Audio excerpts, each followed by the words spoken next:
Ladies and gentlemen, mostly gentlemen in the audience right now, my name is Jonathan Jelks. I am the co-founder of Empower Michigan, a GR-based think tank working to come up with a strategic urban agenda to improve the quality of life in inner cities in Michigan. I want to thank the GRCC Woodrick Diversity Learning Center and LINC Community Revitalization, Inc. for sponsoring this event. And of course, I want to thank all of you for stepping out here this very dreary May evening. Hopefully, spring will make its presence known sometime soon. I think the groundhog probably abandoned us. But this is a very important discussion about the future of Michigan's workforce. When I think about West Michigan, excuse me, in our history, I think about my grandfather. He comes to mind. He was a hardworking man from Mississippi who migrated to the state for freedom and the economic opportunities that the auto industry offered him. That sounds good. The state of Michigan and its economy was the poster child for American manufacturing. So we're talking factories and foundries and all the other residual businesses that were created. Since the 1970s, kind of with the rise of globalization, we're in a global economy now for all the youngsters in the front. And in cheap labor, you can make products in other countries much cheaper than you can make them here in the United States. The manufacturing sector in our country has steadily been on the decline. And that's kind of decimated what we've been doing here in Michigan. It's affected everything from our infrastructure in cities to the basics like maintaining neighborhood business districts and having the ability to improve our schools and roads. Luckily, here in Grand Rapids in West Michigan, and this is something we can all be proud of if we're natives or if we're immigrants, big business, small business have been able to predict the economic downturn in those cycles, while cities like Flint and Detroit that were solely dependent on auto manufacturing really suffered. GR has been able to diversify our revenue and maintain fiscal stability both in the public sector being like the government, and also like the private sector. That said, we still have many challenges. We have many who are part of the old workforce, those factories that I was referring to earlier, who need to be trained for the future workforce. We also have a plethora of talented students, and some of you guys will be going to college and going into college one day. You guys are getting out of high school and will be going into college one day. And when you get out of the universities, you're gonna want to get a good job, right? Right now, we have a lot of people who are coming out of the colleges who have a ton of credentials, but aren't able to attain a good job. So, and they're coming out with six-figure debt, and I know some people can kind of testify to that. So those are just a few of the issues that our community must wrestle with, and today, we attempt to kind of get to the bottom of things. We've assembled some of the most talented minds from the premier economic development organizations to create a community conversation with you, not a community conversation talking at you, but a community conversation with you to talk about the workforce of the future, the businesses that can be created, and everything that we need to do to take advantage of our economy here in Grand Rapids moving forward. This dialogue is all about putting food on the table. It's one of my favorite topics, man. And Jamiel's too. He's big on the money. So, exactly. So with that said, I think I want to kind of direct my first question to Professor Isley. And Professor Isley, like I said in the email, we're going to ask you to kind of introduce yourself because this is actually our first time meeting. So if you could introduce yourself, provide just a little bit of background, no autobiographies, no biographies necessary, and discuss the current state of West Michigan's economy and get into the issue a little bit of the transition we're making from manufacturing into the new workforce. Okay. I'm Paul Isley. I am a professor of economics at Grand Valley State University. I'm currently the Associate Dean of the Business College. So I have lots of titles that mean I don't do less than I did before. I study West Michigan economy. I deal with the green economy. I deal with innovation and workforce change. So those are my specialty areas.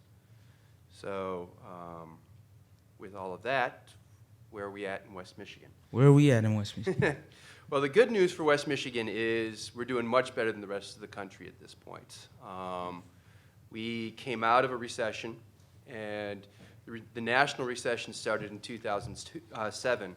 The Michigan recession started in 2001. So we were in recession for a long time when we came out of it. Just last month, or the month before, depending on how you count the numbers, the Grand Rapids area crossed their 2000 employment peak. So we now have more people employed in West Michigan than we've ever had employed in West Michigan. So that's good news. And right now we're seeing what's been dragging us out of this for the last 4 years has been manufacturing. We've seen healthcare, we've seen other types of things keeping a nice steady beat through the recession.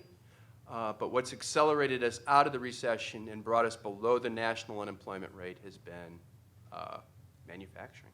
Really? Yeah. So manufacturing is still strong in Michigan, contrary to popular belief. Yeah, there's been a change. If you look Michigan-wide, the amount of stuff we produce in manufacturing has dropped a little bit. We've, in 2011, 2012, we were down 10% off of 2000. Now we're almost even with it, but we're using 40% fewer workers. So those workers have to be more skilled, and they have to be able to do more tasks. They have to be able to cross-train, and they have to be able to adjust to a lot higher technology workplace. Very important points there. In your opinion, because we kind of talked about this, where I kind of discussed this in the intro, how was Grand Rapids able to survive the economic tsunami, so to speak, the downturn, as opposed to other cities in Michigan? Yeah. Michigan has a much more diversified workforce. We're not exposed so massively to automotive. That automotive candy led to really high wages and really low unemployment on the east side of the state for a long, long time. And we didn't get much of it on this side of the state. So for those 50s, 60s, 70s, we were sort of lamenting that. In the 2000s, it was sort of good for us. If you think about it this way, if you think of all the people who live in Grand Rapids, all right, double it, that's about the number of jobs the Flint-Detroit corridor lost between 2000 and 2011. Wow. We didn't lose that. And we didn't lose it because our manufacturing was diversified. We had furniture, we had automotive, we had people looking at how to break away from automotive and do medical. We had a growing medical sector. We had service industries like Amway. Sure. And all of those things meant that we weren't as susceptible when the automotive industry crashed. All good points. All right, I'm going to bring Felip in here. Felip, you're the next on the hit list. If you could, well, GR Current, wonderful organization, had an opportunity to connect with you. Give an overview, of the work of GR Current, your organization's role kind of in economic development here in Grand Rapids. And then tell us a little bit about your job for starters. Cool. So I'm Felip, guys. I work for GR Current, which is Technology Business Incubation.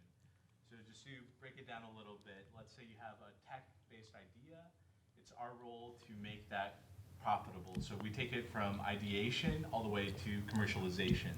So we connect you with the resources, the people, and help you strategize on how to effectively lead a business. So a lot of leadership training, seminars, and it's really looking to the future of Michigan on what will keep us competitive.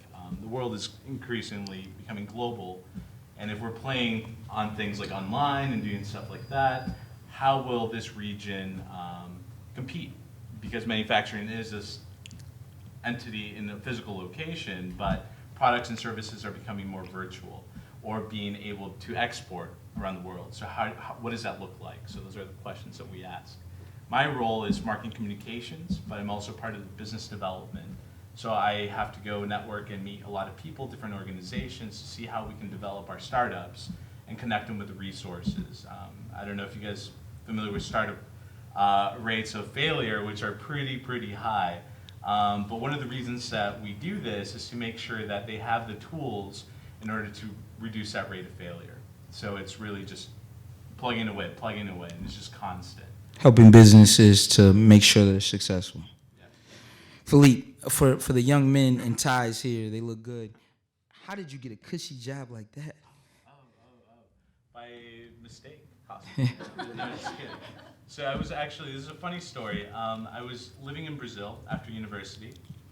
I did do a lot of work with a startup in Germany, actually, when I was in college, and wasn't really my thing to do biometric security. So it's like thumbprints. They invented this program that if you type, the computer recognizes who you are, and it's more accurate than a thumbprint. So it was really cool. Got me interested in the startup culture, and I came to Grand Rapids, went to, I actually started at, or actually one semester or a year at GRCC. After Hope, it was kind of a weird situation. But anyway, after university, I left to Brazil, and I decided to stay there and build my life there. I began interacting with a lot of people. I was in a city the size of Grand Rapids, think of that. But the Harvard and MIT of Latin America was located in that little town. So the potential, everybody says, oh, Grand Rapids has developed and there's so much opportunity. There's opportunity everywhere. So for me, it was a choice, to say, hey, I'm going to stay here. But I don't believe in luck. I'm not a religious man either. So it was, you open doors for yourself to actually, you have to entertain different experiences, be open to them, and try to follow up and go with it. So the second day I arrived, somebody found out I was in town. Third day was the first day on the job, pretty much. I had a job interview, and I did not expect it. So I asked myself the question, is Grand Rapids a place where I'm going to invest my life, the best years of my life? The young, sorry for anyone older, but yeah. So, Careful. Yeah, I'm sorry. But it's really something that you have to ask yourself because there's so much out there to explore. So what is it about Grand Rapids that allows you to stay here and want to be here? Or if it isn't, what are you doing to change it to make it a place where you want to be? Excellent point. Jamiel, we're not going in any kind of order. I'm kind of like organized dysfunction here. But Jamiel Robinson, my guy, my friend, the Ottawa Hills High School, give an overview of the work of GRABB Local and your organization's role in economic development in West Michigan. Talk a little bit about what GRABB does and your vision for neighborhoods and restoring vitality to them. Okay. Well, my name is Jamiel Robinson, born and raised here in Grand Rapids. I started Grand Rapids Area Black Businesses. I like to just call it GRABB. It's a lot easier to say. Grand Rapids Area Black Business is kind of a mouthful, especially if you have to say that a few times in a row. So I started GRABB basically because I wasn't seeing some of the economic development and the revitalization happening in neighborhoods where either I have grown up in or I frequent as a child. And I'm seeing a lot of other development happen in other corridors of the city. So that's one of the reasons why I started GRABB, just because it is such a disparity in communities of color when it comes to economic investments as well as economic development that leads to the revitalization of those neighborhoods and those communities. So the work that I do at GRABB, or that I've started with GRABB, is one, it was just really basic of actually locating and discovering where these black businesses are. Because even myself, before I started, you would always get the question, oh, where are the black businesses? And no one could really answer that question. You go get your hair cut, you may go find a place to get your hair done, get something to eat, but where are the other business sectors at? So that was kind of the first, question. So I set off locating businesses. So I started, with the first few that I knew, which was my haircut. But when I went into developing a directory, I said, well, what businesses truly make a community or a neighborhood sustainable? So instead of just throwing in a lot of different businesses of the same type, I said, well, what does a community need in order to create that walkability in that vibrant area? And so I set off and I really started to be intentional of, going door to door, following leads. People would email me. So to this date, we have over 100 black businesses, and that's growing every week that I've been able to locate. Also, we help create awareness for those businesses. Because a lot of time businesses, especially startup businesses, don't often do a good enough job of promoting that they're actually in business or that they are even on the map. So one of the ways I do that is through weekly spotlights. We have monthly newsletters that we send out, and recently, well, not recently, but I've also started a campaign. It's 30 days, $30, where we're looking to create a culture of supporting Black businesses by patronizing them. So with the 30 days, $30 challenges, looking for 300 residents over the course of 300 months to spend $30 each month in a Black-owned business as a way to shift $27,000 back into those communities of color, where we can actually start the revitalization process, where we can start, bringing down some of those high unemployment rates that exist in those communities. Good idea. And great article in Rapid Growth today. That was really spectacular, so I want to acknowledge that. And that brings me to our next contestant. She's already down here, Miss Allie Bush. Now, if you're in business and you're about making money, you should know about the Chamber of Commerce. So everybody should go to Google and make sure that they're well-versed in what the Chamber does. Allie, the Chamber's a vast organization. They've been doing the work forever. They do the work all across the country. But here in Grand Rapids, we really have a chamber that's pretty unique and pretty special. Talk about what you do for the Chamber and what the Chamber's goals are and their role here in West Michigan. Okay. So Allie Bush, Grand Rapids Chamber. I'm the Public Policy Coordinator, which I'll come back to that. But the Grand Rapids Chamber, it's a business organization. We have 2,700 members. And we are there to support existing businesses and also, whether you're helping grow existing businesses or entrepreneurs and helping them grow and establish their business. A lot of our work is connecting businesses to one another and within the community, as well as their employees. Some of our work is, whether it's at the C.E.O. roundtable and letting the business owners, digest and talk about different things, or the employees and giving them areas for professional networking and professional development. We have a variety of different programs that target different needs within the community. I, as a public policy coordinator, I cover the education and workforce development and tax issues. So I not only advocate on behalf of our members at the local and state level, but I'm also working with other community organizations on different initiatives, whether it's hiring our heroes with the U.S. Chamber or working with Kent ISD on some other things like educator in the workplace, where we take in the summers, we take teachers and get them out into different businesses to see the different technology that's being used to help energize the classroom, so that way their students are better prepared. So. Awesome. Very succinct. Another juggernaut when it comes to economic development in West Michigan is the Right Place GR. And that brings us to Megan. And Megan is, I think, the first person I reached out to for this forum. So she's extremely special, and she's kind of like the Isaiah Thomas, if you guys remember the Bad Boys Pistons. I'm a little older than you, but she's the point guard of this whole thing. So, Megan, talk about Right Place GR and the type of work that you guys do. Well, now I'm not quite sure to say with that kind of intro, but thank you. The Right Place is the economic development organization for Kent County mainly, but we're also part of a larger organization that covers 13 counties in West Michigan. Our job, we are a nonprofit, and our job is to retain, expand, and attract business to West Michigan. And when we talk about business, we're mostly focusing on manufacturers and large service providers.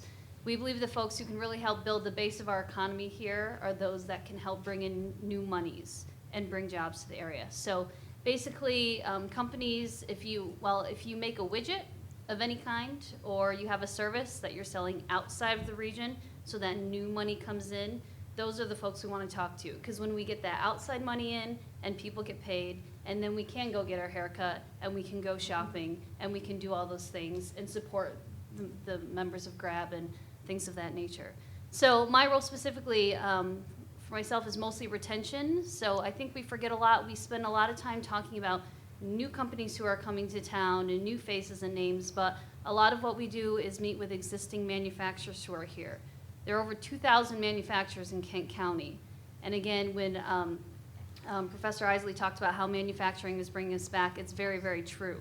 And probably the number one thing that our companies are having a hard time with, and what's impeding them from growing, is finding good talent that can do the job, that has the skills.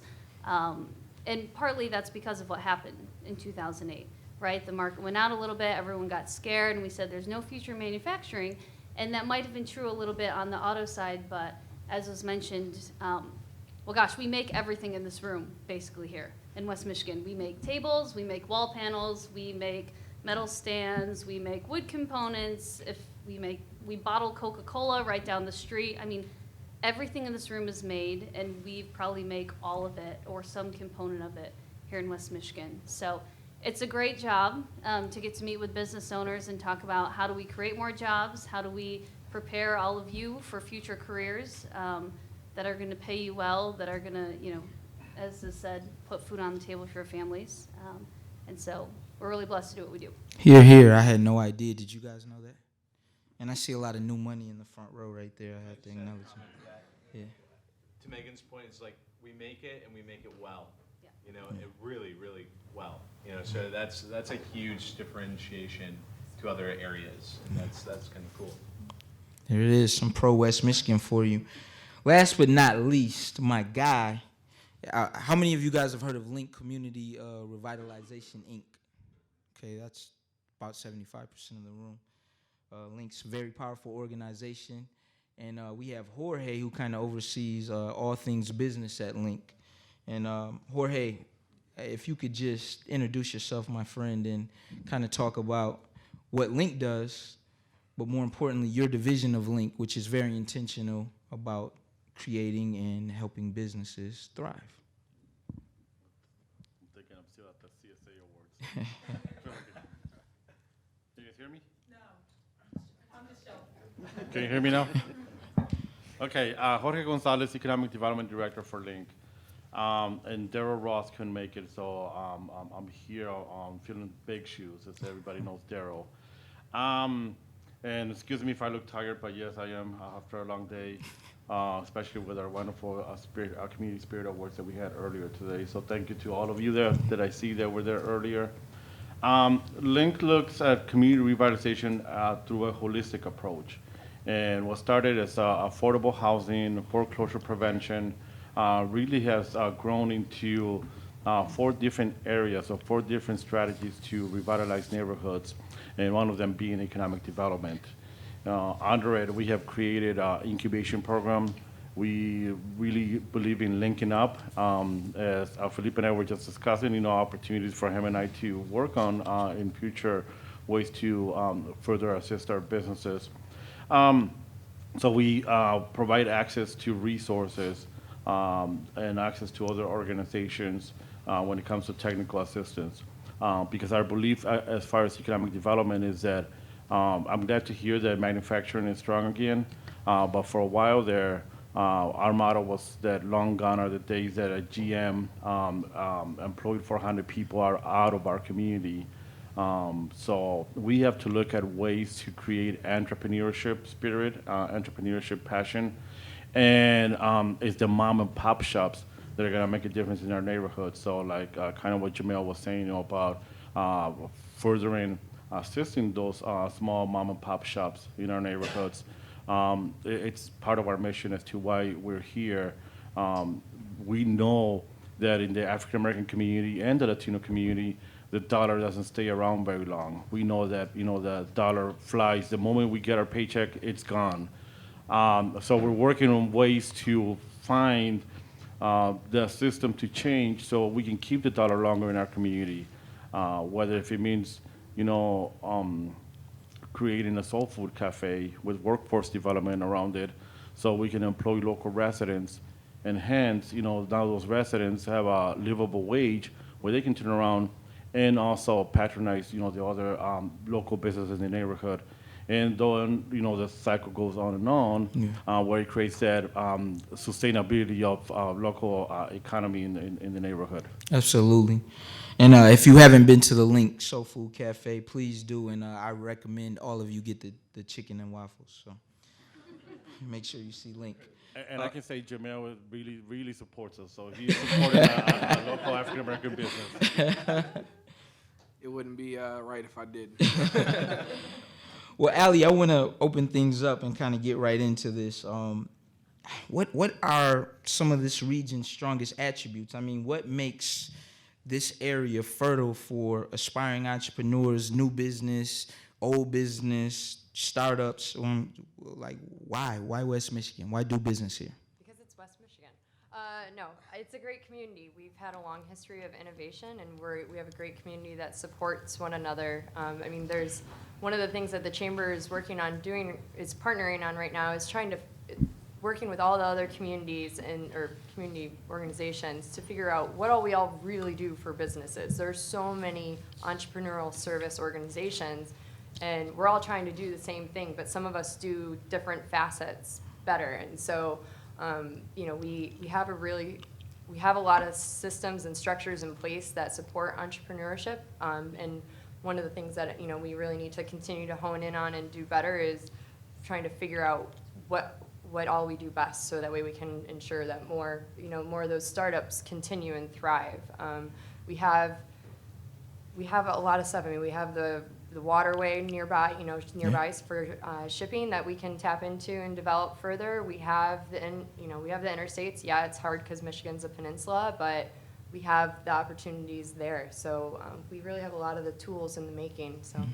And being by the water is always prime real estate. Is that what you're saying? Right. Well, and it works great for not only for the actual business, production and development or production and shipping, but it also works great for attraction. We have a lot of natural resources. One of my favorite things why I came back to West Michigan is because you have a city, you have a fun, thriving city that's vibrant and people are active. We're all, there's so much to do, but then you can just go 20 minutes away and you're in nature, and so it's a great way to attract and retain talent and families. So it's a beautiful thing. What do you think are some of the biggest challenges? Like what's stunning our economic growth in the area right now? roads.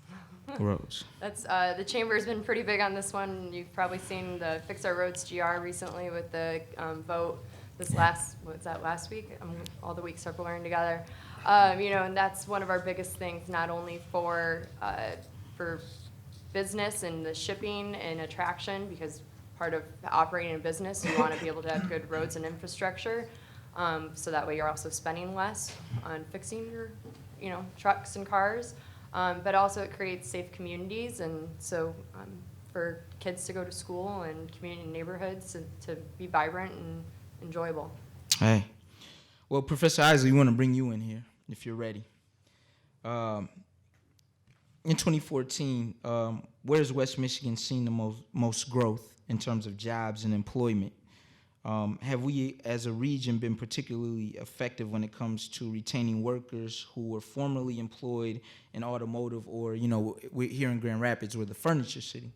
So have we been able to retain people who are working in those sectors and put them back to work? Put them back to work is another question. Yeah. But people who are working in those sectors generally have stayed. We've done much poorer job with young people, so we've had a lot of drain on the 25 to 35 age group who have been leaving. So we've been able to do that, but a lot of those workers who were in those areas, remember we've lost 40% of the jobs even though we're building the same amount of stuff. They were relatively old, and they had to make a decision. Do I retrain and do something new? Hard to do when you're 60. So a lot of them just chose to not do anything and hang on as long as they could.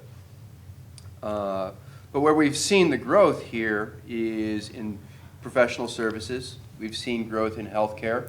Both of those are up not only over the last year, but since the start of the recession. Over the last year, we've seen a growth in every single sector except for government.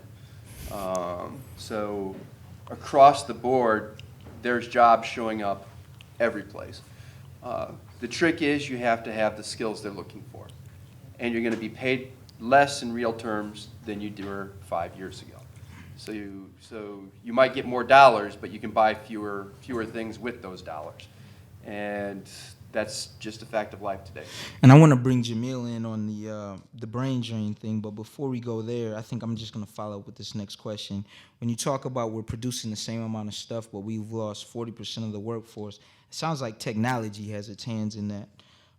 So when we're talking computers, we're talking advanced machinery, we're talking about robots now entering the workforce. It's scary, like robots are entering the workforce.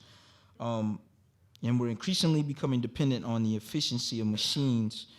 How do we prepare our kids to go to work where robots are going to be doing all the hard manual labor? They have two choices. If you're going to be on the manufacturing floor or those sort of places, you have to have the computer skills to be able to deal with those things, or the electronic skills to be able to deal with those things. You have to have them, or you're not going to go anyplace. The flip side is a lot of the things the manufacturers used to do, like their mail room, maintenance, those sorts of things, they contract out. So there's a lot of service providers to business. And if you're not going to run down that very technical side, then you have to find a service industry that is really supplying output to those manufacturing firms. Because they're getting as much income as they did before, but they have to pay fewer workers. Right. So they're going to pay these contractors to do things that they used to do, and that's how those profits get spread around West Michigan. So you have to find a service that they need and supply it for them. That's a really good point. And here's something tangible. When I was younger in high school, I used to work at Myers, and a lot of young people were baggers, and you still see baggers today. But now you have, and you have, of course, clearly cashiers, people who would, count the money and make sure that the money is correct, and then you get your groceries. Well, now you can just put your money into a machine. So there's a loss of jobs there. So that's something for you guys to think about going forward. Jamiel, we talked about the brain drain, and we've been talking a little bit on the surface about talent recruitment and talent retention. And this has been an enormous barrier for the state of Michigan as a whole, not just West Michigan, but for the state as a whole. And it's often said that our best and brightest young people leave our state post-college for greener pastures. They want to go to Chicago. And on days like this, you definitely want to go to the West Coast to work. But why do you think that West Michigan and Michigan as a whole suffers from a talent brain drain? This is kind of funny. I was actually having this conversation with a friend of mine, let's say maybe 2 days ago, but in the context where we were talking about people of color, because I went to school with some really talented people after they may have went to college locally, but then after college they stuck around trying to find a job, but there wasn't a job for them, so they left. But then on the flip side, I see a lot of people here in Grand Rapids in West Michigan who come from outside. So people of color are coming from places like Chicago and places like Detroit to Grand Rapids, but the talent that's born and raised here are going other places. So he and I were kind of just, thinking about, well, why is that? And one of the things that, came to mind is that homegrown talent, for lack of a better words, aren't respected in a lot of different companies here. So that's part of it when you talk to community of color, because you have a lot of people. I have friends and family who left and are in Kansas City, Texas, and things like that. But then when I go to different networking events from around the city, I see a lot of people who look like me who are coming from different places. So why is that when we have those who have those same skills and those same talents here, not staying here and getting connected to those industries that are here and prevalent in our city?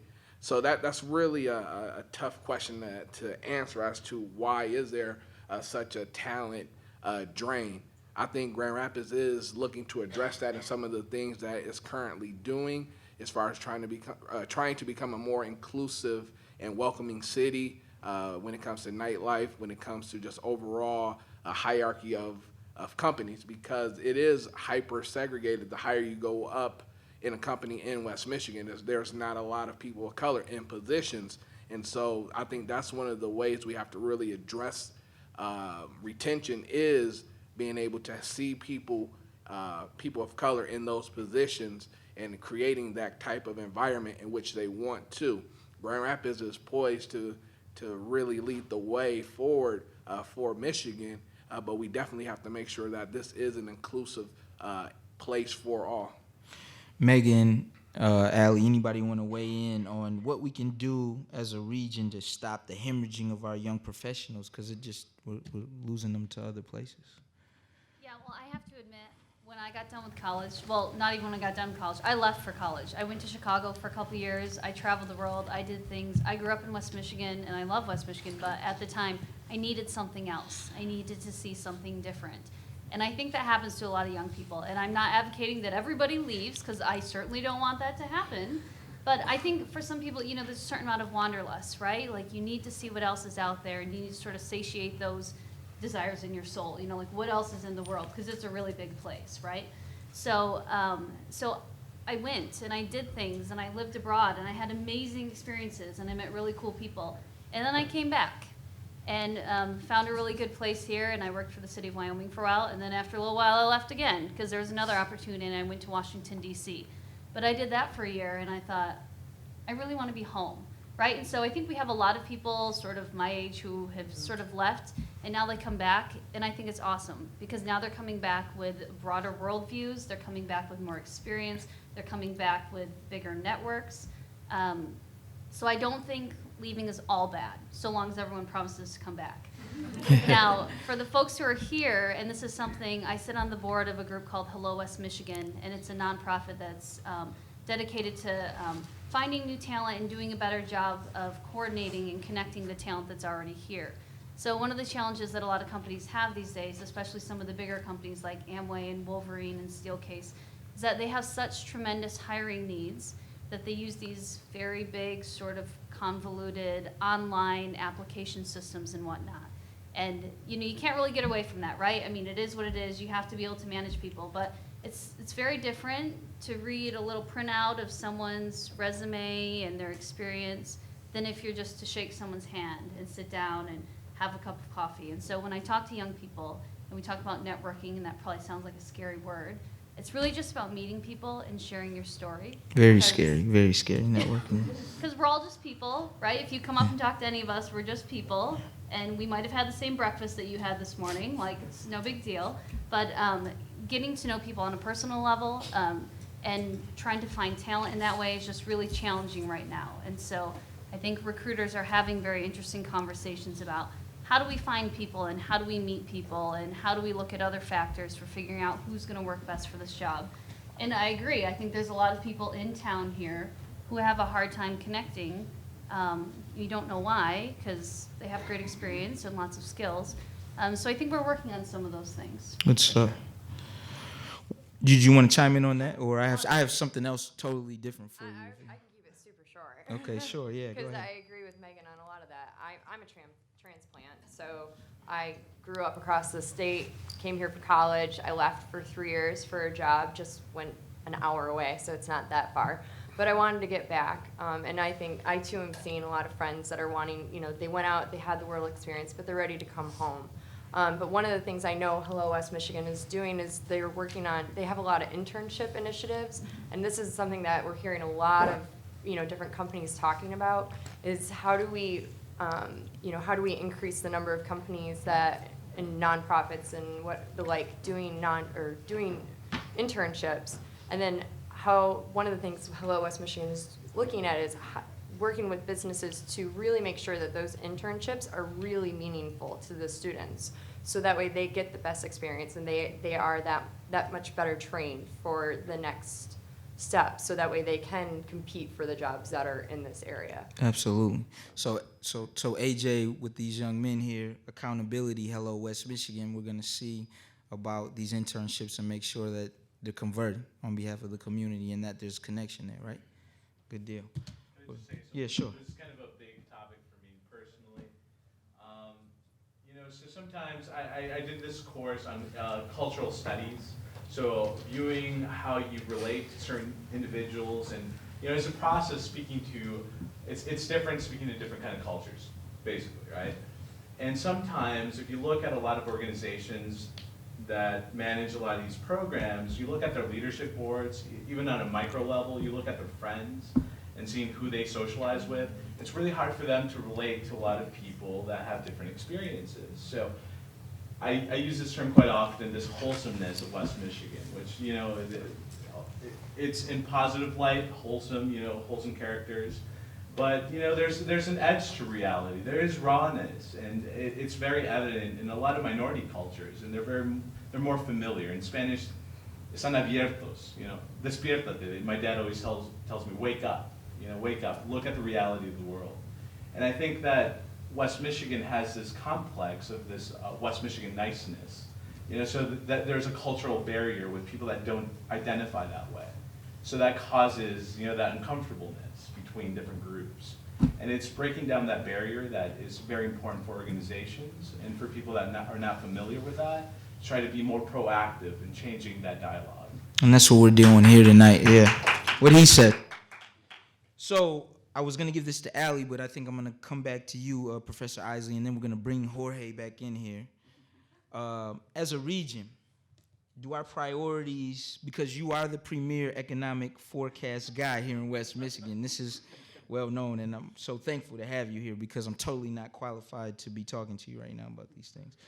But as a region, do our priorities need to be more focused on the development of major industries that can supplement what we've lost? And I guess you're saying we haven't lost so much in manufacturing, or not as much as I thought we lost.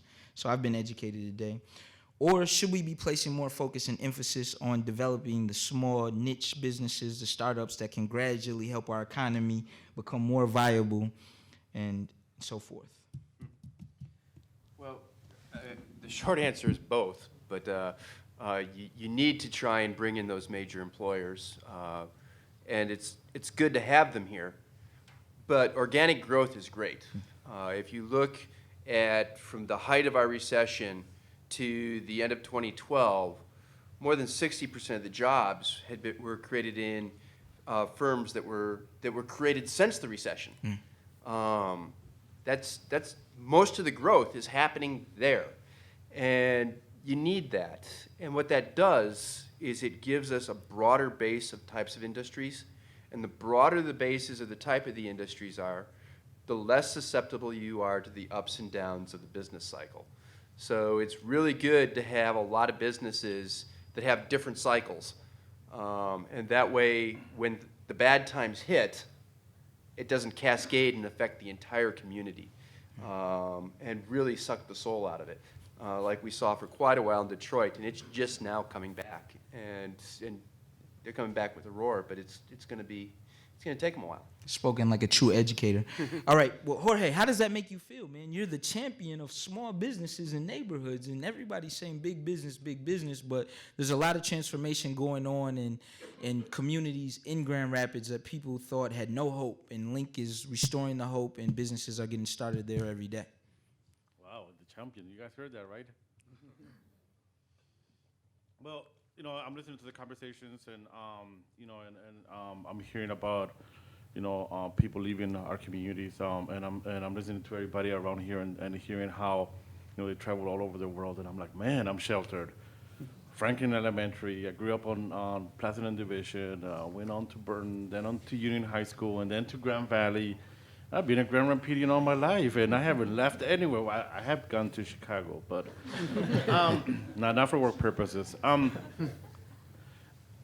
the reason why I bring that is because I was thinking as we're having the discussion that, you know, the reason why after I graduated from Grand Valley I was able to get a good paying job at a bank was because of the networks that I had, the resources that I had. And one of the things that we are really big into at LINC is that connecting people to resources and really knowing that, because if we as minorities or we people of color do not have those structures, if we do not have those networks, we are disadvantaged. We're already a marginalized community. We historically have been disadvantaged. So therefore, you know, when we say we believe on racial equity and not on racial equality, because equality is different than equity. A perfect example that we use, you know, if you're a government and you get $100,000 and you want to distribute it amongst 4 of your neighborhoods, the equality would be to give each one $25,000, right? and then you're being fair, you're being equal. We're saying no, we have to take into account the socioeconomic structures, the socioeconomic histories of your community, and figure out, where you are, your situatedness as a community, and therefore, it might be the equitable thing to give 50,000 to a community and less to another community that has more advantages. And that's why we're saying that as a community, if we are gonna be able to, keep our talent, we really have to make that network, those structures, much larger, and also have more access to capital and more access to resources in order for our talent to stay here. Absolutely.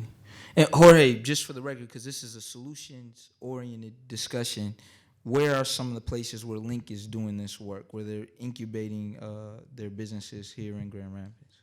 So, and the reason why I bring that up is we are doing a LINC Academy for Social Transformation, where we literally do a 3-day training to transform local residents.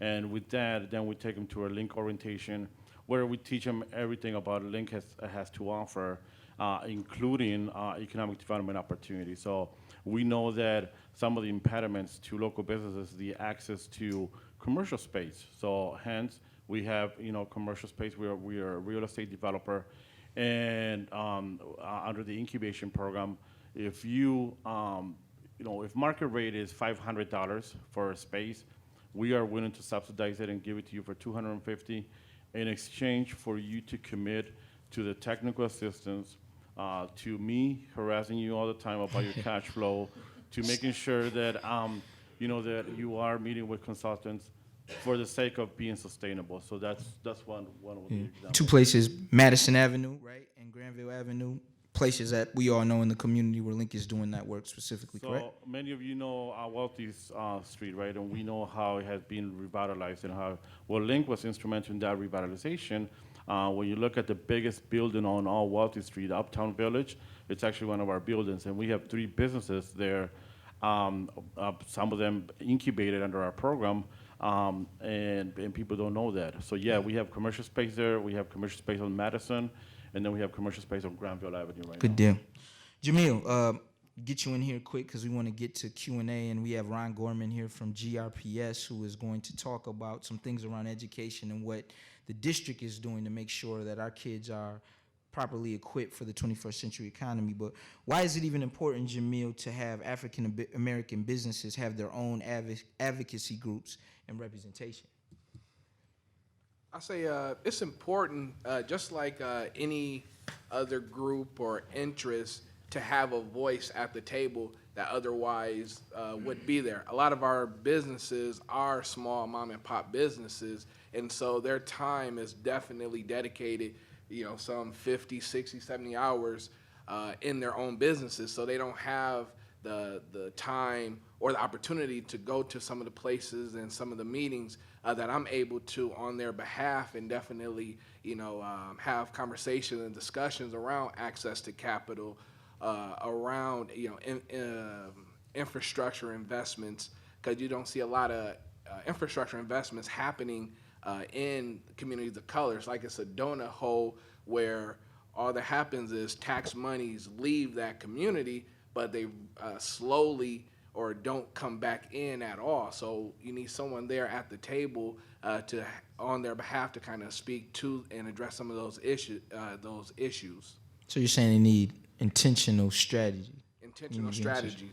One of the things that I'm working on currently is a neighborhood economic development plan for communities of color, where we look at those type of investments, whether they're public or private, and how do we start attracting those, as well as how do we create tools that don't accelerate gentrification but actually alleviate some of the pressures of gentrification, to where it'll give our communities an opportunity to rebuild and revitalize themselves, versus having that gentrification that has happened and is currently happening continue. Nice. All right, well, Allie, I want to bring you in on this diversity question before we kind of shift away from this, because the chamber is the chamber, and you guys are omnipresent, and people always are asking, well, what is the chamber doing in these communities that are outside the mainstream, right? So what is the chamber doing to kind of encourage people to, get out of these monolithic silos that we have here in Grand Rapids? What are you doing to reach out to people from diverse backgrounds? So at the chamber, we have we have the diversity and inclusion division, which covers a variety of different things. They have the Center for Community Leadership, which provides, professional networking and also development in different courses. But then we also have MAP, which is the Multiracial Association of Professionals, which is a professional networking for individuals of every sort to get together and just really get to know one another. And then there's also OutPro, which is our most recent addition for the LGBT community, and these are great because they are allowing professional networking and giving a place for people to connect with others and really develop a sense of community. Because what we've found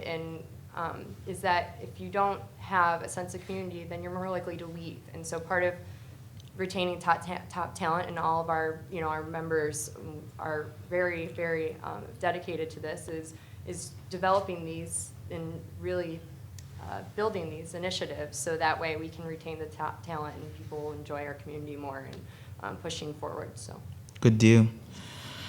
Okay, so we talked a little bit about access and we talked a little bit about capital. So Felip, I want you to interject on this. In West Michigan, the lack of access to capital is often cited by young entrepreneurs as an obstacle in starting and or growing a business. I mean, people just don't have the money. I mean, if you could give me a loan right now, I would start a business with the people in this room. What can we do, and what does GR Current do, more importantly, to overcome that obstacle? There's these programs that I researched. I went to the website, did a little research, and you have the pre-seed, micro loan, and business accelerator programs. And GR Current is kind of using that to empower a new business. So what's going on there? So this is actually a very, very hot topic. So I work in the tech. I work in emerging technologies, medical devices, really very risky business, and it's really hard to find capital, especially a big amount of capital, to make those businesses succeed. I mean, if you look at different models around the country, on the coast specifically, you have gigantic funds where the idea is if you find a good idea and you can develop it really quickly and take it to market really, really quickly, you can make a lot of profit, right? But Michigan is still trying to crawl up there. We're very lucky that we have manufacturing to do medical devices, and we're actually, Stryker is located here, or around here. So that said, and so the microloans, and those are state-backed funds, which are even difficult to, there's a lot of bureaucracy there. But with anything, and oversight, which is part of the entrepreneurial quest. But what I'm actually, it's not part of my job description. Sorry, Eric, I see you in the audience, but it's how do you entertain the pre-seed, the microfinancing for smaller businesses, lifestyle-based businesses, businesses that make a community develop and have a sense of pride to develop more and to encourage more positive energy. That's really, it's understated in a lot of the circles that we run in. Why? Because West Michigan has, maybe it's a cultural thing, this idea of risk. I don't want to play in that because it's too risky. But you want to develop your community. Which community? Who are you trying to develop? All these questions arise. So how do we bridge that gap between having an idea and having that opportunity, this idea of abundance, wanting to be prideful of your neighborhood, without the resources, financial resources? So we're really trying to understand this concept of bootstrapping. What can I do with very, very little money, a lot of connections, because we can leverage the community that we have to develop an idea. So let's play with that, and that's kind of where we are. We have to realize that, we don't have big pockets, but we have community, and that's something to be said that most areas don't have. So it's a very, very hot topic. Here. Well, Megan, coming from where I come from, a lot of people are a little bit lacking on the hope side of things. And Right Place GR, when I see the tweets and I see newsletters and stuff like that, I become hopeful again, because we know that there's some serious advocacy going on. could you identify, and you clarified to me over the email that Right Place deals with second phase businesses, correct? So I guess kind of define that for us, but more importantly, talk about some of the exciting businesses and partnerships that Right Place is working on and the people they're working with that give you hope about the future and have great potential for the West Michigan area. Sure. Well, when we talk about second stage businesses, we talk about basically the people that Felip has graduated through his program, right? And Jamiel and Jorge and the others here. So basically we don't work with startups. It's just not our best space to play in, and a lot of the resources that we have access to are for companies that have been around for a couple of years. Technology is an industry that's recently come onto our radar and we're paying a little more attention to. And people have sometimes wondered for a long time why it's taken so long, but technology is still a relatively new industry in West Michigan. You know, we've just been so good at manufacturing for so long that that's where we've placed a lot of our time and efforts. The things that are exciting is that you have folks like us who represent 6 different organizations who are working together and talking together about how do we get them to Felip and Jorge and Jamiel, and then how do we develop those ideas, and then how can the Right Place then step in and bring resources to the table? Or what are those base manufacturing jobs that we're helping to bring here so that new money's flowing in? So we have people who can fund some of these ideas, who can sit down and talk through some of these things, who have the experience and the foresight to share, well, when I started out, this is how I did it. So here's an idea for how you can grow your business. All of us working together is really what's going to do it, and it takes all the different pieces. So we'll continue to help grow jobs. We'll continue to bring businesses here. We hope that that will then in turn, you know, put money in people's pockets so they can frequent some of these lifestyle and neighborhood businesses, and we can keep that synergy going. In terms of what we're doing specifically, we've got tons of expansion projects that are going on. We have new companies, a few from California lately, companies from overseas. There's an Italian company we just announced a couple weeks ago. People understand that Grand Rapids is a good place to do business. They understand we have awesome talent. We're excited because we have a talent pool that's up and coming, and we now can say to you guys, you know, you don't have to be scared of manufacturing. You can be an engineer. You can have a great job. You can make the robots that make the cars that Jonathan was talking about. And the future, there are very real and exciting futures and careers here in West Michigan. And that's what we're most excited about. And we need all of you to, you know, to start working for these manufacturers, to go get your engineering degrees, to learn how to code, even in 7th or 8th grade, or however old everyone is here. But the future is definitely here in Grand Rapids, and we're making it happen with the help of all the folks here. So. And speaking of international business, we have to acknowledge that we have Mr. Bingoy, who I don't know his official title, but he's responsible for recruiting international business for the governor. So he's a very important guy, and he's here in the building. And we also have Mr. Andy Guy, who's over urban initiatives in West Michigan, and he also works for the governor. So there are big wigs and bureaucrats in the building tonight. Last question, because we had this epic philosophical debate the other day, my sister and I, she's also in the audience, Professor Isley, urban agriculture. This came up, and, you know, it was Mother's Day, and we couldn't shut up. You know, she was talking about urban agriculture, and I know you talked about the green economy. So can you talk about the green economy quickly and where we're at with that before I bring up Mr. Gorman, but also just for my sister so that I make it home safe. Talk about what potential there is in urban agriculture here in Grand Rapids or in West Michigan as a region. Well, Grand Rapids, I'm not sure. Specifically urban agriculture? Specifically urban agriculture. Well, we can say that agriculture across this part of Michigan has increased drastically over the last 10 to 15 years. In fact, in Michigan, the output in agriculture has increased about double the rate of healthcare. So it is a big sector. I'm not an expert at urban agriculture, so I can't tell you exactly what's available. No worries.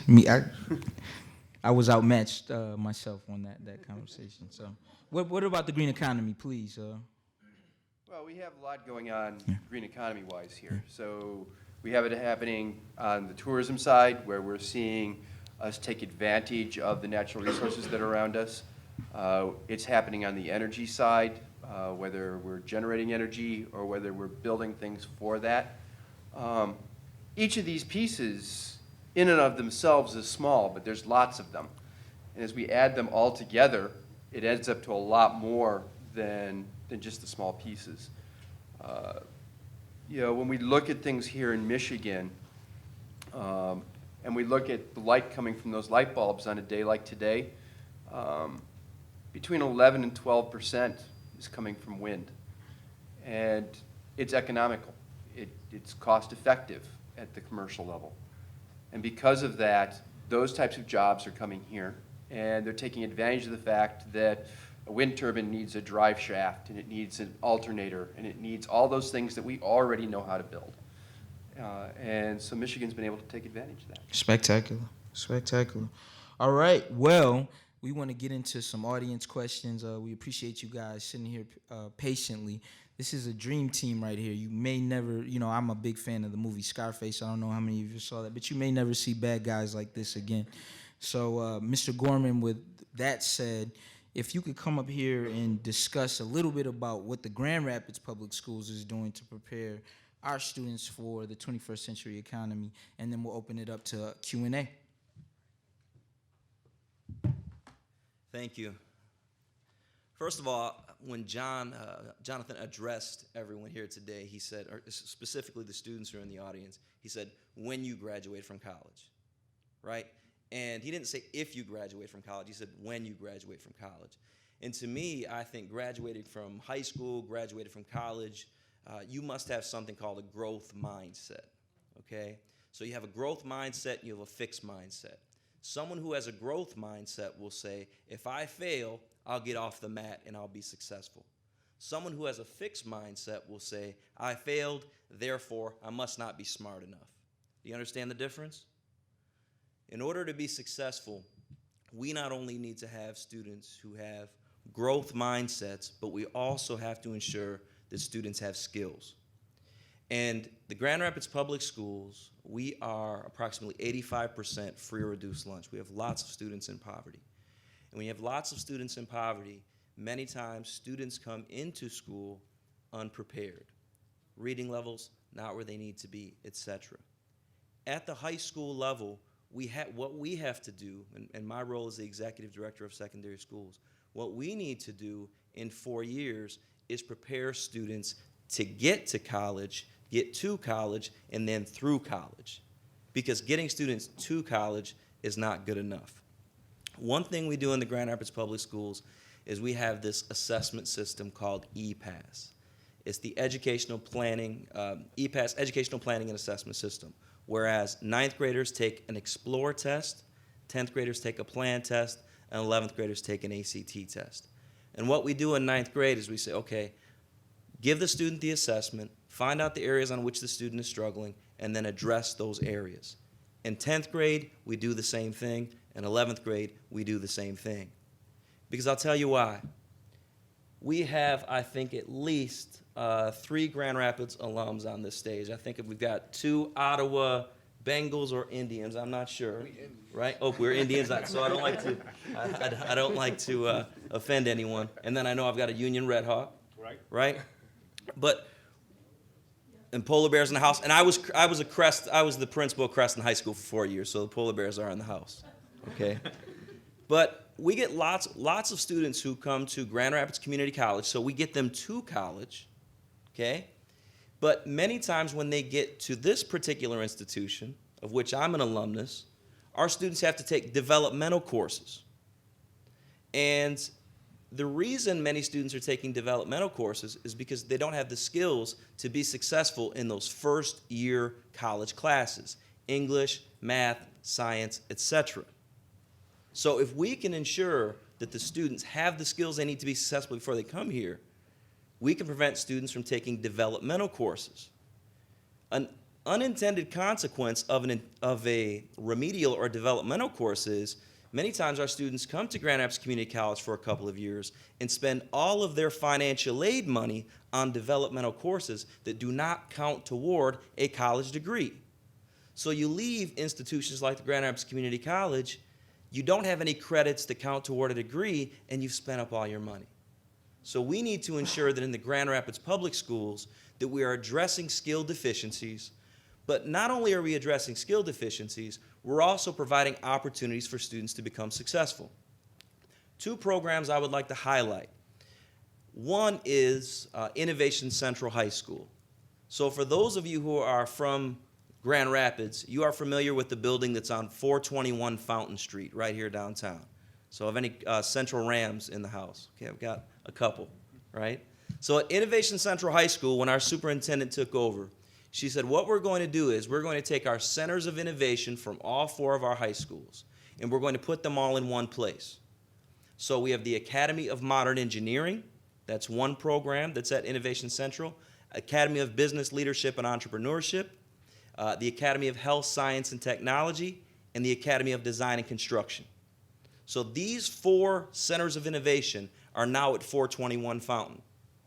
Prior to those programs being at Innovation Central, they had less than 100 kids in each program.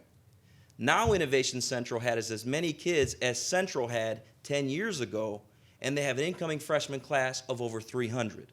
So that's one really good thing we're doing. I spent a few hours a couple of months ago in the Black Hills neighborhood, okay, not far from where I grew up, all right?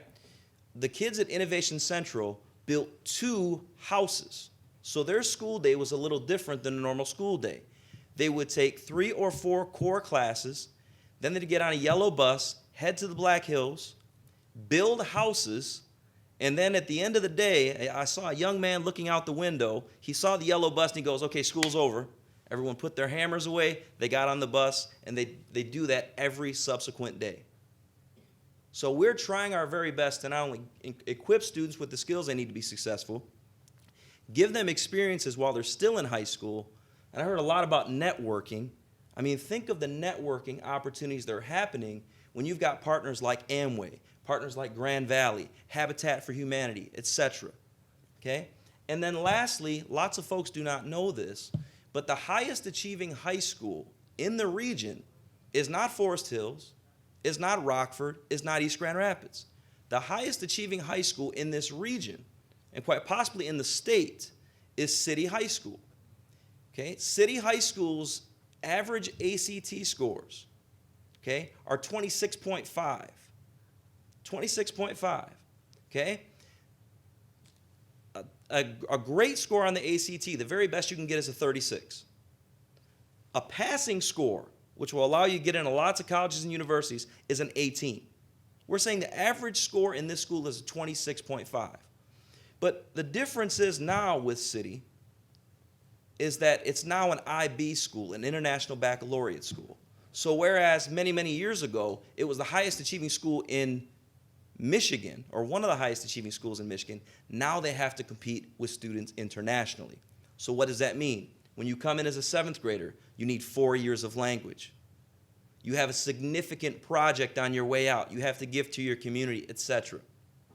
So we've got lots of great things going on in the Grand Rapids Public Schools, and I believe lots of these great things are happening because of our leader, Superintendent Weatherall Neal, who has a vision, who wants to ensure that our city is successful and our school district is successful.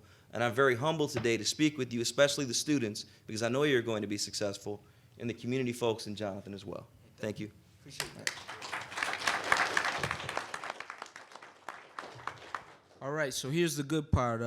We're all done. I've really asked all the questions, and now we want to open it up. We really want to hear from you, the community, you, the young people. Ask these experts anything, challenge them, because that's what they're here for. So anybody who has a question and wants to get us going, please let's get started. If you could use the microphone, we appreciate it. This is being pre-recorded, and the panel, if you could share the microphones, we appreciate it. Cool. Any questions? Oh, you guys would be a terrible class.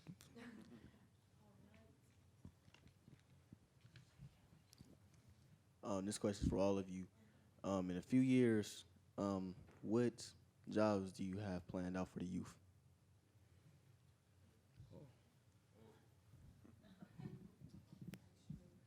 All right.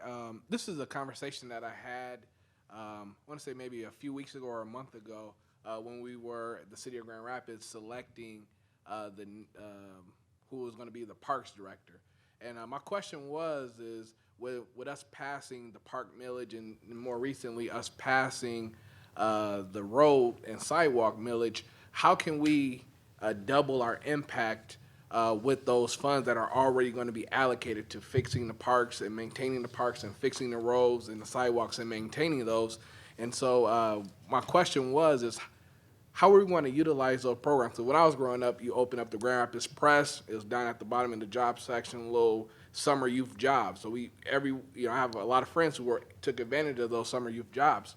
And so in talking to several people, I say, how can we begin to train young people when it comes to landscaping or becoming, landscaping engineers, and then also, leading into those construction fields. So how can we essentially double the impact of that dollar? And so conversations like those are being had currently on how can we use those investments that are already going to come to the city to put more people to work, especially the young people to work, because the unemployment rate for youth is atrocious. I want to say it's nearly 60, if not 70%.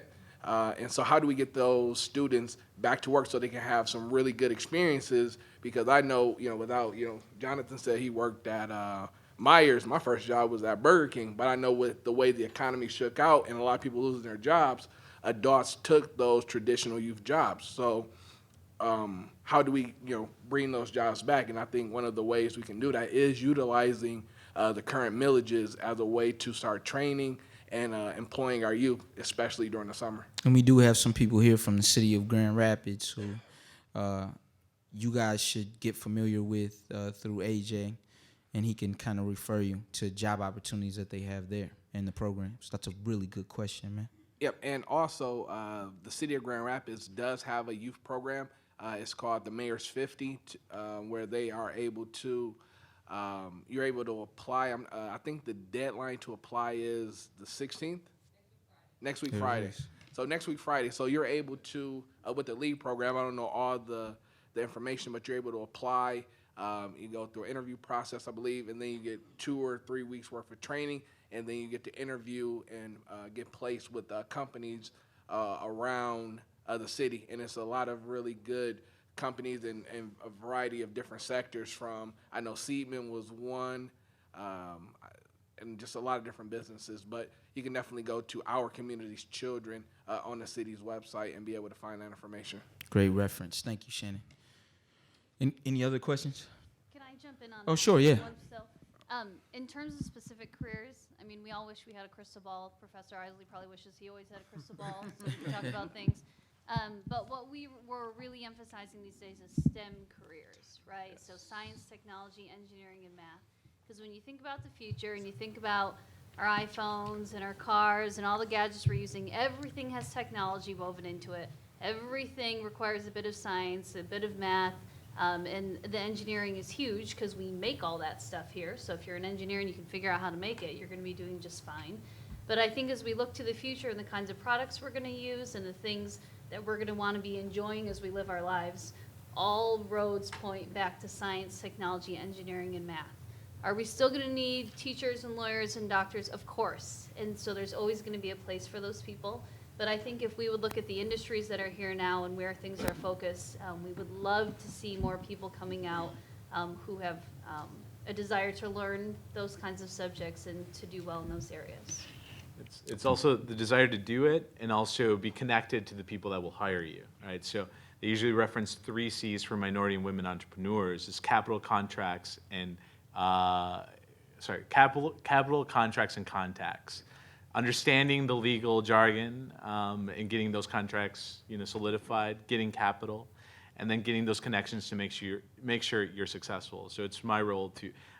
Sorry for this word, it might be horrible, I can't come up with one, but I like to teach, or at least entertain the idea that I'm teaching, how to become a hustler as far as Love that word. No, it's like seriously, it's like Yes. entrepreneurship. There's no manual like here, go follow this. You know, there just isn't. But it's how do you entertain an ecosystem that is friendly to and supportive of ideas and failing? You heard it, American Hustle from Felip. Mr. Bingoy. Just to follow up what Megan said, Yep. there was a study done by Georgetown University in 2010, and they studied the state of Michigan in terms of future job needs. By the year 2018, Michigan needs to fill 274,000 STEM-related field jobs. So if all of our young people here listen to what Megan says, concentrate on finding ways to get your education in any one of those 4 areas, because that's where the jobs are going to be in the next few years. That's right. But you should remember one thing. When you're doing the STEM piece, you don't get the job if you can't communicate. And that includes being able to write really, really well. That's the ticket to even be able to start that game. If you don't have it, you can't write a resume. If you can't speak and communicate with people, you can't do the networking. So if you haven't started on that basis, all the STEM in the world isn't going to get you the job. Good point. Let's get another question in. Really good point. All right, we'll get one more young person, then we'll come back to you, ma'am. I have 2 questions. We have a little time. Go ahead. In you guys, I'm holding them hostage. in your guys' opinion, what skills should we have as the youth to aim to obtain to earn employment moving forward in Grand Rapids, Michigan? You want to tackle that, Jorge? We haven't heard from you in a while, man.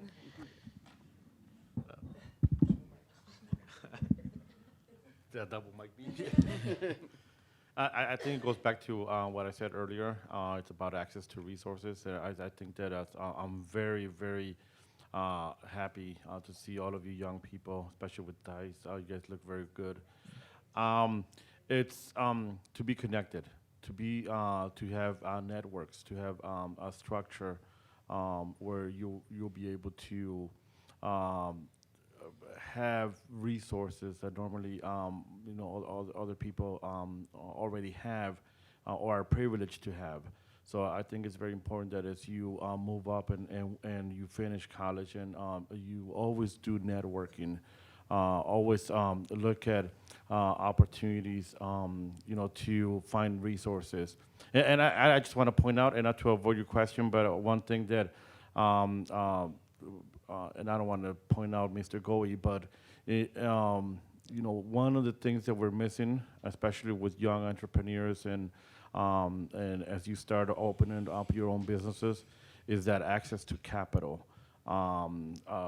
Keeping it real, banks are not eager to lend to people of color because of the 5 C's, lack of capital, lack of credit, lack of collateral, lack of capacity, or lack of character. So hence, I'm very, and I'm not going to announce it, Mr. Goey, but we're looking at an initiative that people like Mr. Goey are looking at finding ways to have alternative access of capital for young entrepreneurs to be able to start that dream, to start that business.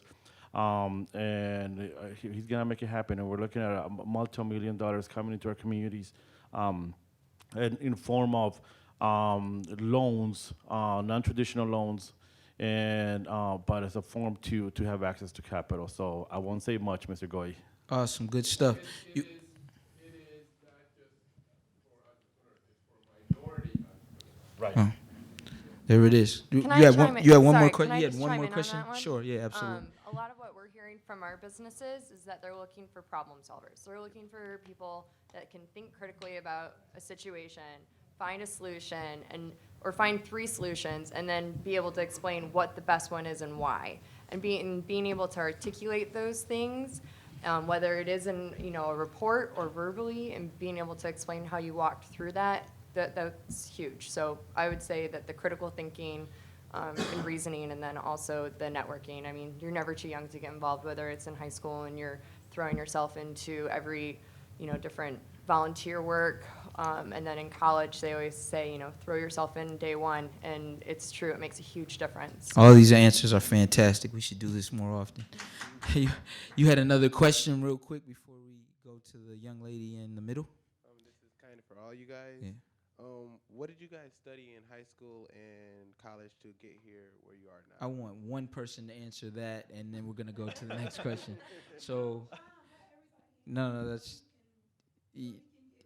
and I'm sure he can. I promise he can run up on a couple of these people when it's all over with, and get their cards and their personal information. But two people want to answer that real quick. I'll do it just because it was the most atrocious college experience. I started pre-med like everyone else probably. I did cancer research actually at the Van Ende Research Institute because of GRCC. They had a really, really cool program, which is incredible to get, but medicine was not for me. So I decided to study physics, then I decided to study math. Didn't really work out. Then I got into international business, marketing, sales, international relations, graduated with 3 degrees, or 2 degrees, 3 majors, 1 minor in German. So what did that, and now I'm doing marketing, so it's like don't worry about what you study, just worry about your criticalness. Worry about, you go to university not to to become the best anything. You go to university to build your contacts, to build that safety net, and to learn how to think. How's about you, Megan? Why don't you shoot the fair one? What did you study? Well, I mean, in high school, I think it was college prep. I learned a language. I spoke Spanish, which probably seems weird because I don't look like I speak Spanish, but I did. And then in college, I started out in communications and a Spanish major. I got to study abroad in Mexico, which was a great experience. I ended up finishing with international relations. I have a master's in public administration, so I agree completely with Felip, though. I mean, I heard someone say the other day that a lot of kids go to school just to learn answers. And it's so much more than that. Exactly what Felip said, we need to go to school to learn how to think and how to relate with others and how to figure out life. And so that's probably all of us. The majority of the people you talk to these days, what they went to school for isn't what they're doing. Not that it's not important, but it's very much about what you learn about how to deal with life and how to live life through the classes that you have. Figure out life and try not to get into 6-figure debt. Ma'am? Mine really isn't so much a question, but building on the question that the young person had and talking about STEM careers, the city of Grand Rapids has an aging workforce itself. So in the next 10 to 15 years, we're going to have a turnover of public employees. So looking at careers like police, like fire, like engineering, those kind of careers pay very well, and I would very much encourage you to look at that as well as the STEM careers. Good. All right. That was a comment. She contributed. She could have been on the panel. Any other questions? Shannon. I actually also have a comment as well. Jamiel, he kind of alluded to what I was going to say about our LEAD program. LEAD is an acronym that stands for Leadership and Employment Achievement and Direction. And we're looking for young people, so young people down there, please listen, that are 15 to 21 that live in the city of Grand Rapids. We're looking for you to participate in our LEAD program, which is a civic engagement, leadership, and employment program. And it's not your typical employment program because we offer a comprehensive training. So someone had mentioned resume and cover letter writing.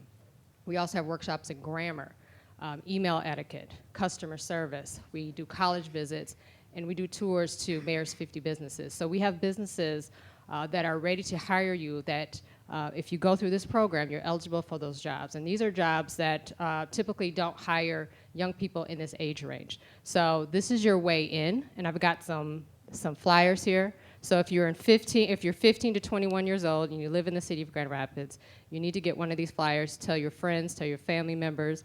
Applications are online. Our website is grchildren.us. Pretty easy to remember, grchildren.us. Good deal. Empower Michigan, we're all about solutions, so we appreciate that contribution, Shannon.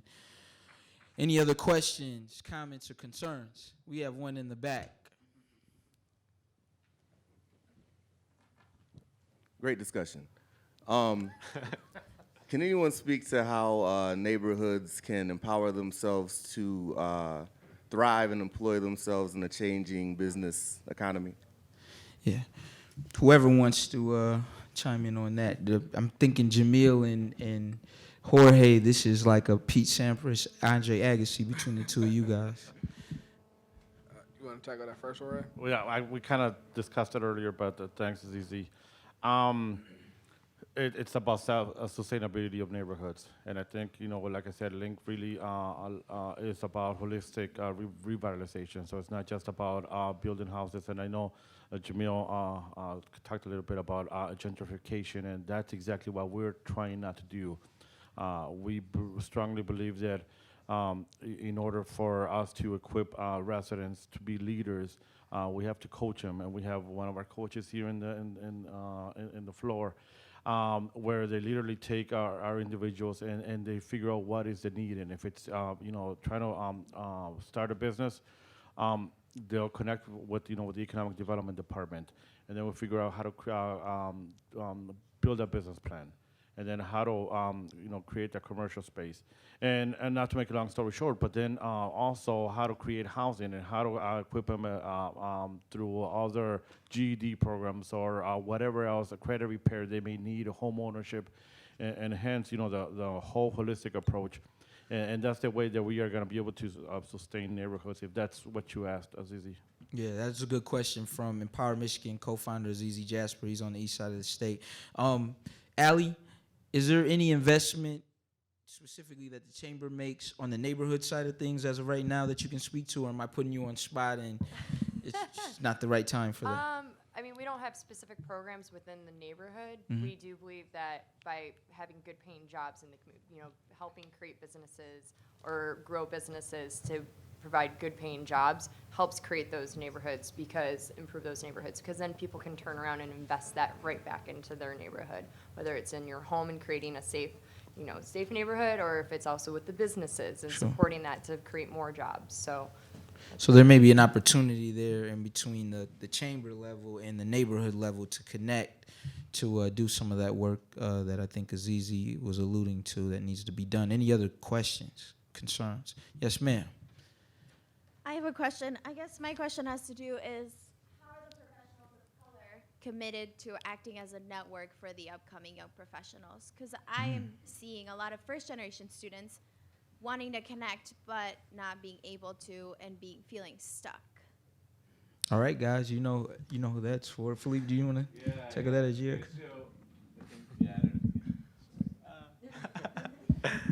Cool. Sweet. I remember, so I was invited to this last summer to this networking event.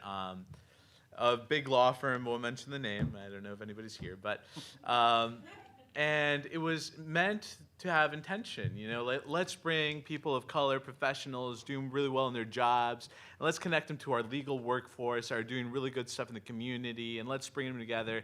They were on this rooftop, and I showed up, I was late, whatever, and I saw the half of that roof, was the minority community, and half of that roof was the white.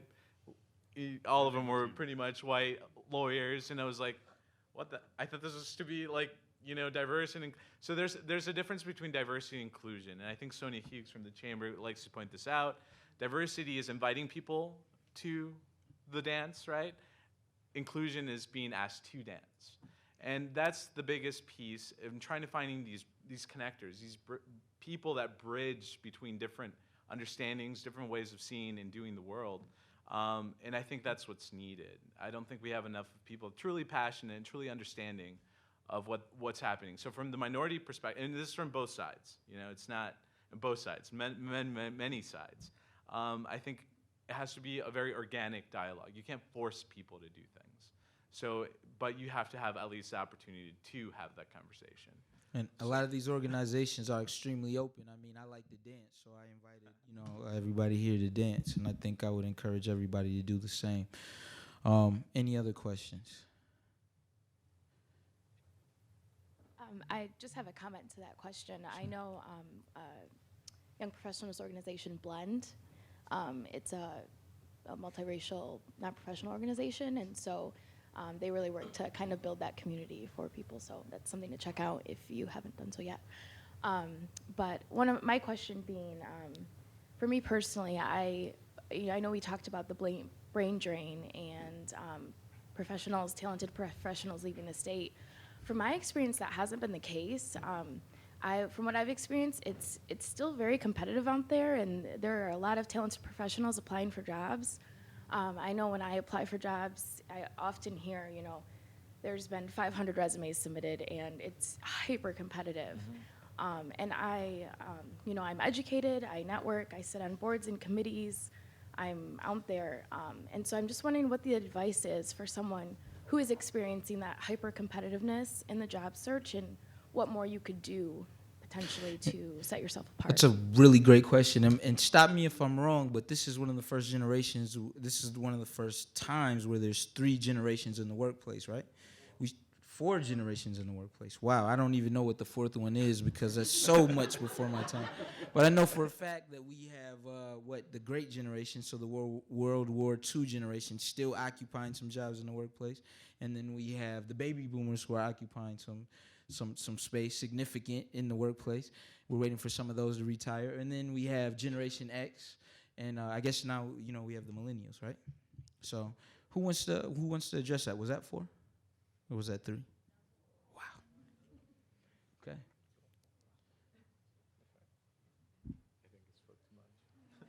Okay.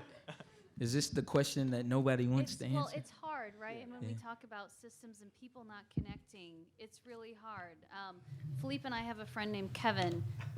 Kevin is a really smart guy, brilliant. Went to Nepal, lived there for 8 or 9 months, came back with some really excellent experience. It took him 6 months to find a job. He's got a college degree. He has a master's. He had all sorts of experience from working in the community. He worked for some nonprofits. He networked. He did all this thing. It took him 6 months.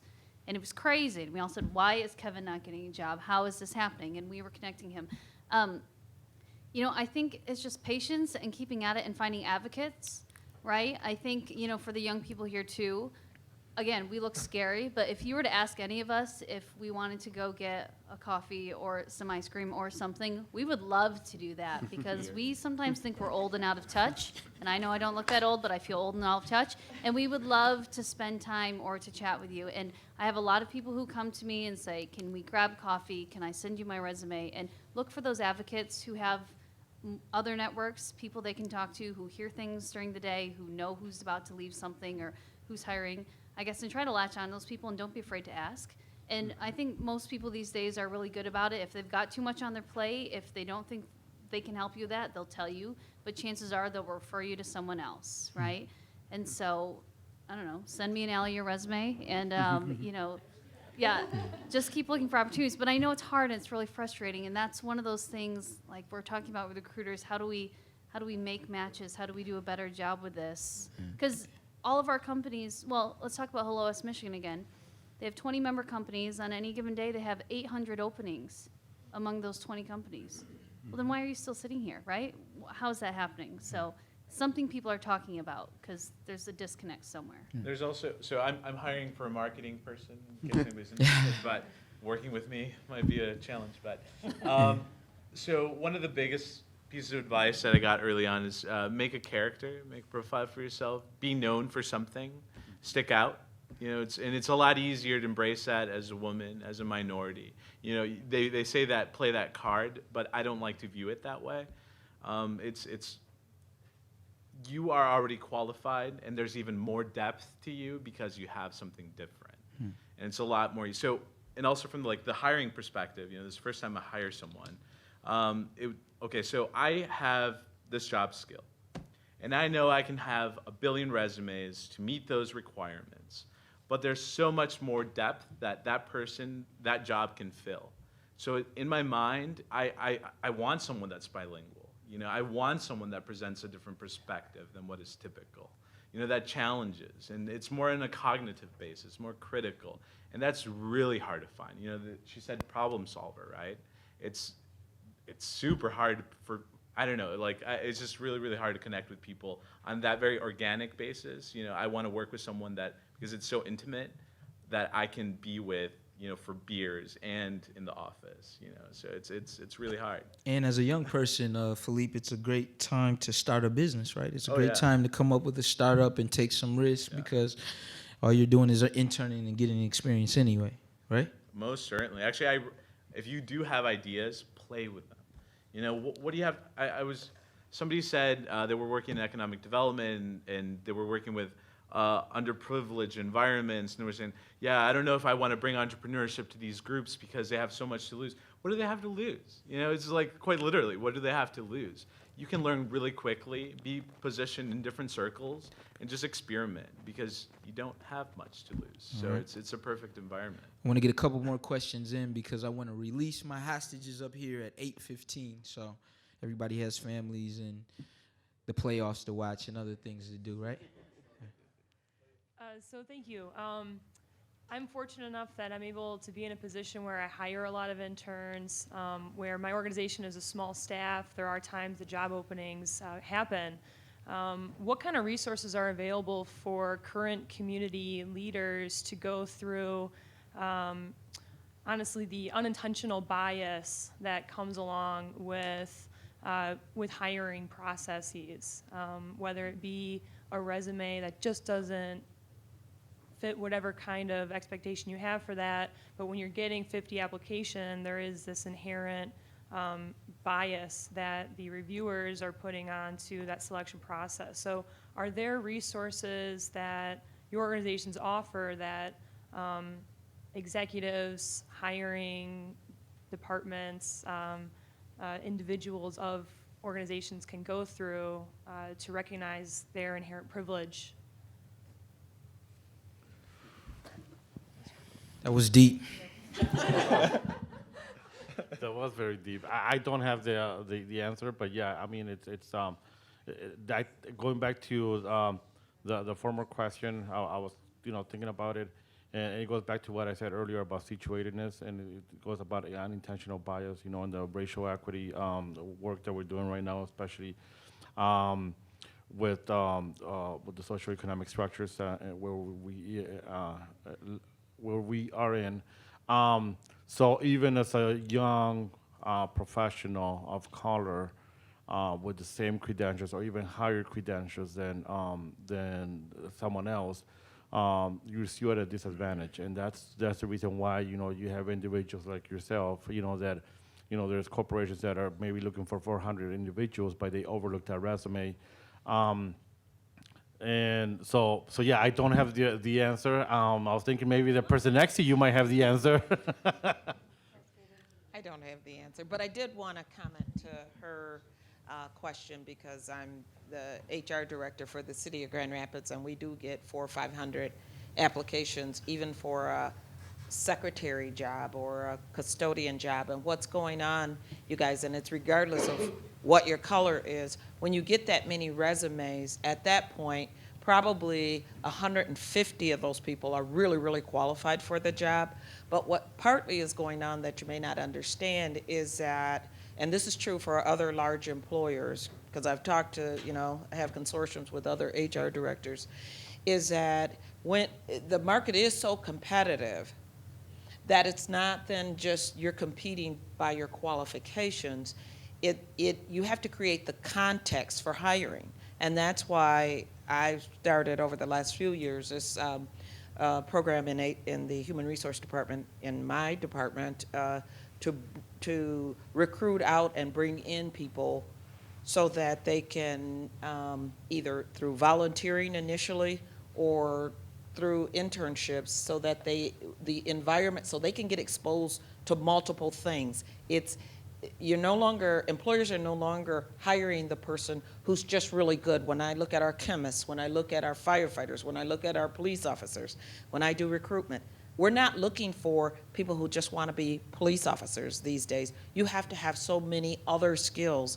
And the professor is absolutely right. If you don't have good communication skills, that's the sort of thing that separates you from the other chemists of the world. That's the thing that separates you from the other attorneys of the world. I mean, you really have to broad base your experience, and that's why with this internship program that I started, I think it's doing, it's really helping all of us in the city understand better how to groom interns, not just for, you may have gotten your degree in economic development, but let me tell you, I'm going to get 500 applications for an economic development job. So what we'll be looking for is, okay, who has other kinds of experience that is well-rounded. And that's what we call creating the context for hiring. If you're really interested in 2 or 3 places, I would recommend that you identify one that you can do a job shadow at or volunteer. It's once you get inside the organization, and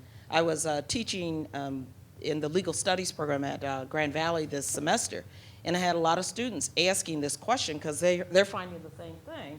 And I think I'm trying to help people understand the game has kind of changed for us employers. It's not a single stream anymore. You have to have multiple kinds of exposure and multiple kinds of context. So I just wanted to help. That's a good point, and well said.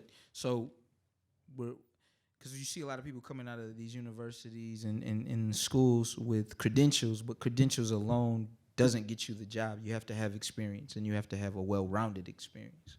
In fact, we counsel very explicitly, it's not the major, it's not getting the degree, it's gaining a suite of skills. And you take that suite of skills and you have to sell that suite of skills, because no longer are you going to be able to say, I'm a marketing person, hire me in marketing. You have to say, I have this suite of skills. And realize it's that breadth of skills that keep you in your job, because the job you get into isn't going to exist 10 years from now. And if you don't have a breadth of skills, you can't move to the next job. So if you're too narrow, you're in trouble. It's a great point. And I think if I can add to Mary Beth and to the professor's comments, understand that you do have to sell your skills. Understand that even though most applications are online, people are judging you by the words you use on that application, how you say things, grammar and capitalization, all very important things. So even with online applications where you think, oh, I'm just going to do this like a text, no, you're being judged. Oh, don't say that. I sent these guys some atrocious emails when I was trying to get them to do this form. All right, I want to get in one more question, and then I think we're going to call that the grand finale. Stacey, you had a question too. Kind of on the same point that she was making for all you young guys. You're all going to be salesmen, because in your lifetime, you're either going to sell a product, a service, or yourself. So you're always going to be a seller. The one comment I wanted to make, and this is kind of with the public schools and whatnot, how do we pull more minorities into these STEM programs? And also, how do we how we get more kids at the younger age into STEM programs? Because let me ask any of you kids here, do you know what the AMP program is? See, the AMP program is an advanced manufacturing program that the GRCC has. It's a 2-year degree. It's free. Companies will sponsor you to take this and have this degree. When you get done, you have an associate's degree and you have no debt. And then from there, depending on the company, you can go on and get your bachelor's degree and they will pay for it. So these are things that I want you guys to look at and make sure you understand, because there are ways you can go to school these days, because there's not enough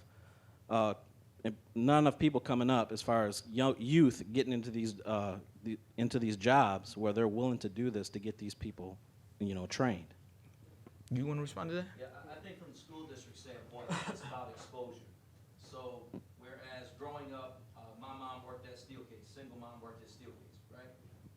I saw 2 career paths, Steelcase or teaching, because I saw teachers every single day, and I saw my mom coming home from Steelcase as a factory worker with her arms bruised every day, right? When we give kids exposure to law firms at Barnum, when we have folks working at the Van Andel Institute, they start to see that I can do this. There's no difference between the 6th grade young man in one school and the 6th grade young man in another school. It's all about exposure. It's all about opportunities. There are some opportunities that my 2 daughters will have. One attends the Grand Rapids Public Schools that I didn't have, because I will provide her with exposure.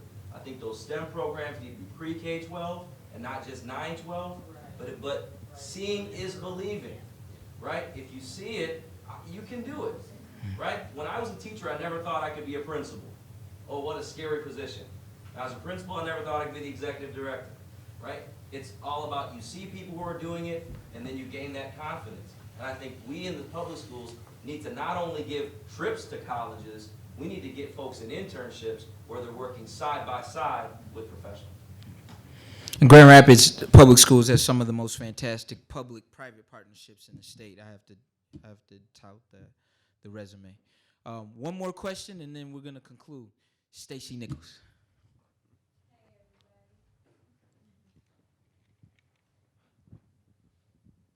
My question is, why do people of color keep referring to themselves as minority when they are in fact the majority?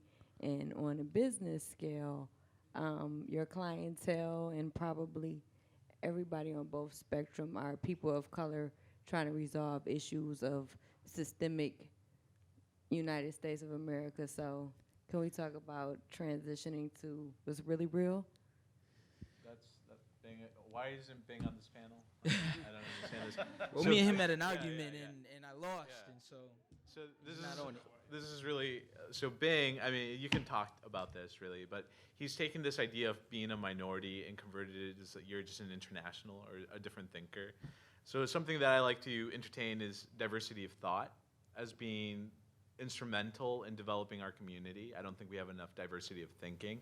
It transcends culture. I mean, it transcends genders, whatever you want to catalyze in there. Bing, you use international a lot.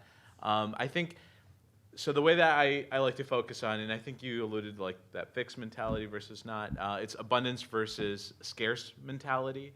When you talk about being a minority, it has a lot of negative connotations, and it's really hard to empower yourselves. Like, I'm in a minority. Like, what does that mean?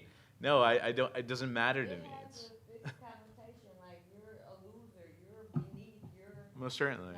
You're a victim, you're going to be taken advantage of. Yeah. It's totally negative. So, like, in a lot of ways, when I talk to people, I mean, I look at individuals, I don't really point out things, I point out their mind and trying to extract those things of value and trying to make it a non-issue, right?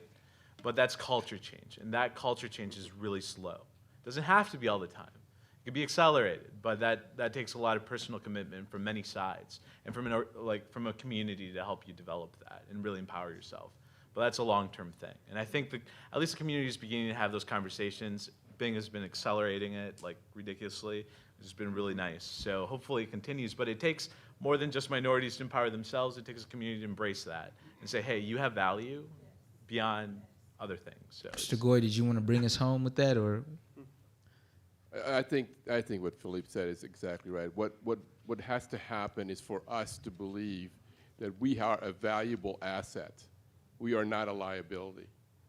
But sometimes society has forced that on us. And what we need to do is to say no more. We are as valuable, if even not more valuable, than anyone else. And we have to believe it.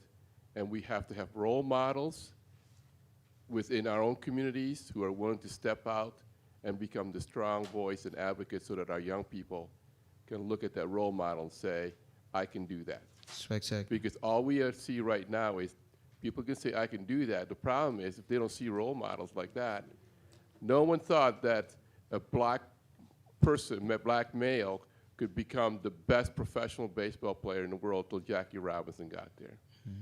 So we have to become the role models, and we have to stop the negative imaging that society has placed on all of us. I hear that. So in conclusion, I want to thank everybody for coming out. I specifically want to thank Mr. A.J. Hills and the Endless Opportunities program with the young men here. This is really spectacular, and I think that they kind of gave all of us the energy to do what we need to do today. And so I want to commend these young men for coming out and being a part of a mature conversation like this. And on behalf of Empower Michigan, we want to say, let's keep having the dialogue. Let's not let it end here. We should take this to, our schools, our churches, our place, well, with me, the clubs, I suppose, but everywhere where we hang out and, spread the good news. So thank you for coming out, and I look forward to seeing you again soon. I like it. It's a good pen.